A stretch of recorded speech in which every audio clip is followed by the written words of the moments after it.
ఐదవ శ్లోకం. దేహం ప్రాణమపీంద్రియాణ్యపి చలాం బుద్ధించ శూన్యం విదు. ఏ దేహమైతే కలిగి ఉన్న ప్రతి వ్యక్తి కూడా ఆద్యంత భ్రాంతిలో పడి నేనే స్థూల దేహాన్ని, నేనే ప్రాణాన్ని, నేనే ఇంద్రియాది చక్షుశ్రోత్రాదులను, బుద్ధిని మొత్తం నేనే, ఏ పని చేసినా నా వల్లే అవుతోంది, నేనే నేనే అనే అహంకారాన్ని గనక తలుచుకుంటున్నాడో, ఆ మాయలో పడి ఉన్నాడో, జడుల వలె ఉన్నాడో, మూర్ఖుడిగా నేను అనే అహంభావం లోబడి ఉన్నాడో, అటువంటి శ్రీ బాలాంద జడోపమా స్వహమితి భ్రాంతాభృ సంవాదిన మాయాశక్తి విలాస కల్పిత మహావ్యామోహ సంహారిణే తస్మై శ్రీ గురుమూర్తయే నమ ఇదం శ్రీ దక్షిణామూర్తయే. ఇట్టి మాయాశక్తి చేత కల్పింపబడిన మహాభ్రాంతిని సమూలముగా నాశనము చేయు శక్తి సంపన్నుడగు సద్గురు స్వరూపుడగు శ్రీ దక్షిణామూర్తియే. అటువంటి సద్గురు స్వరూపునకు శ్రీ దక్షిణామూర్తికి నేను నమస్కరించుచున్నాను.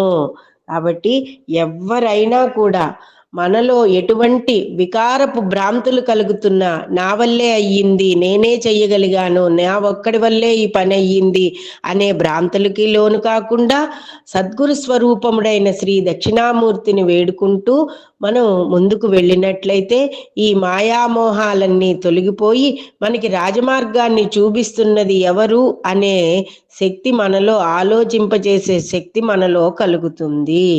అంతేకాదు ఈ మార్గశిర మాసం అంతా కూడా, మార్గశిర మాసము గురువుకి అధిపతి, ఈ మాసానికి అధిపతే గురువు.